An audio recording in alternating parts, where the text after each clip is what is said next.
Hi, this is Chris Cole from Sweet Valley Hives. There's many unique and innovative features that we have incorporated into our Worry Hive design, but none more so than our top bar. To start, our top bar was designed with a 1 centimeter thick, we call it the spine being 1 centimeter thick. We did that intentionally because when you start harvesting, harvesting or inspecting, you start removing top bars, that hive tool requires you to pry up on there. And you want something that's really thick and robust here to stand up to the prying of that hive tool. Secondly, we've incorporated legs, side legs, into our top bar. Now, the first question we get all the time is, why is one leg shorter than the other? The answer is actually pretty simple. Every one of the hive boxes that we build comes complete with a window.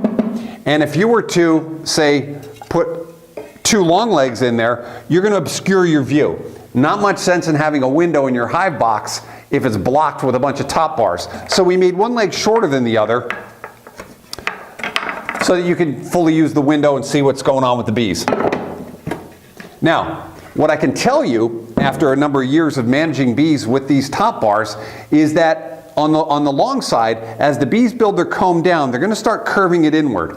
On the short side, however, once they get past this, they usually expand it outward and attach it to the window. So there's going to be a need to detach some comb when you're either inspecting or harvesting. There's going to be a need to do that. The third feature of these top bars, of course, is the comb guide. And this was pretty much the goal of designing these top bars, is to design something that's going to encourage the bees to build straight parallel comb, which is going to allow us to be able to pull them out. So what we did with this is we made a comb guide here. It's 3 millimeters thick and it is about 3 centimeters deep. What's nice about this design is that the bees will fully incorporate this comb guide into their comb. In other words, the bees won't just attach to the bottom of it, they will come up and fully incorporate this, so this comb guide is actually down into their comb, and the comb is actually attached to the belly of the spine here. Why is that important? Well, that helps, especially in the hotter regions where the comb might soften up. It just gives you more points of attachment to the top bar, making it a much more rigid construct when you're going to lift these top bars out. Now, I can show you, we actually experimented with this when we first designed it, because your original top bar, as described by Worry, is pretty much just 1 centimeter by 2.4 wide. And you set them on top and you let the bees do whatever it is they're going to do. I could tell you, if that's what you're designing, building, or buying, that just a straight top bar, that about 70% of the time they are going to make all sorts of cross comb, making harvesting very difficult and inspections completely impossible. So we experimented with one. We first designed this back in 2012, and what we did, we're going to put a picture up here of a hive that had these top bars on the top and then the standard Worry top bars on the bottom. And what you can see in this picture is that just because they were drawing straight parallel comb up at the top doesn't mean it carried forward or carried down through the bottom boxes. As soon as they had a top bar that didn't have a comb guide on it, they went kind of whichever way the spirit moved them that day. So it's important to have these comb guides on all your top bars. Now, one thing that happened with these top bars that we didn't expect is that it encouraged the bees to build from the top, the middle, and then the bottom box without, basically seamlessly. They move from the top to the middle to the bottom box.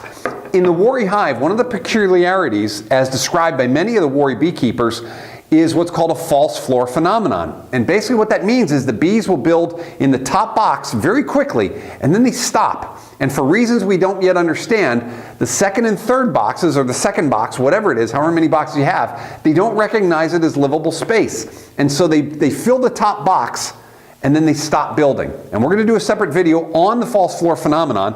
But what we can tell you is that this top bar, because of all the beeswax, we theorize, because of all this extra beeswax, the bees sense that it is livable space. So in our Sweet Valley Hives boxes and hive design, the bees will move from the top to the middle to the third box seamlessly. Almost before they fill this box, they're already building in the second box and the third box. And that's what we want. We want our colonies to stay together, to swarm as less frequently as possible, or as infrequently as possible, and build their colony strength and numbers as quickly as possible, needing maybe a fourth, even a fifth or sixth box, depending on where you're at and how long your season is.